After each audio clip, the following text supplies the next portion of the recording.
امریکی صدر Donald Trump نے گزشتہ رات امریکی ریڈیو کے انٹرویو میں کہا کہ ایران مذاکرات کے لیے پاکستان آ رہا ہے۔ اگر وہ مذاکرات کی میز پر نہ آئے تو اسے سنگین نتائج کا سامنا کرنا پڑ سکتا ہے۔ ایران کے لیے ایسی مشکلات پیدا ہو سکتی ہیں جو ماضی میں کبھی نہیں ہوئیں۔ ریڈیو انٹرویو میں ڈونلڈ ٹرمپ نے امید ظاہر کی ہے کہ مذاکرات کے ذریعے منصفانہ ڈیل ہو جائے گی اور ایرانی قیادت اپنے ملک کی بہتری کے لیے مثبت اقدامات کرے گی۔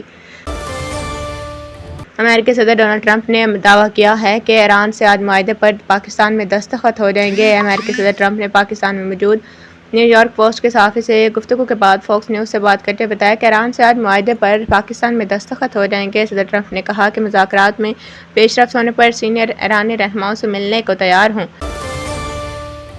بھارت میں بچی کو 16 کروڑ روپے کا زندگی بچانے والا انجیکشن لگا دیا گیا ہے۔ بھارتی میڈیا رپورٹ کے مطابق ہمدردی اور اجتماعی کوششوں نے کم سن بچی کی جان بچا لی۔ بچی نایاب جینیاتی عارضے میں مبتلا تھی جس کی زندگی بچانے کے لیے انجیکشن درکار تھا جس کی قیمت 16 کروڑ روپے تھی۔ حالیہ جنگ بندی کے بعد اس میں پاکستان کے اہم کردار کی بات کی جا رہی ہے۔ ایک سوال سامنے آ رہا ہے کہ اس کا کریڈٹ کس کو دیا جائے۔ بعض حلقوں میں یہ بحث نوبل انعام تک جا پہنچی ہے۔ اگرچہ باتیں قبل از وقت ہیں لیکن یہ اس بات کی نشاندہی کرتی ہے کہ پاکستان اب محض حالات پر رد عمل دینے والا ملک نہیں رہا بلکہ بتدریج انہیں متاثر بھی کر رہا ہے۔ یہ حقیقت بھی نظر انداز نہیں کی جا سکتی کہ پاکستان کی سیاسی اور عسکری قیادت ہمیشہ اندرون ملک مکمل اعتماد کا باعث نہیں بنتی۔ تاہم اگر یہ جنگ بندی برقرار رہتی ہے اور کشیدگی میں کمی آتی ہے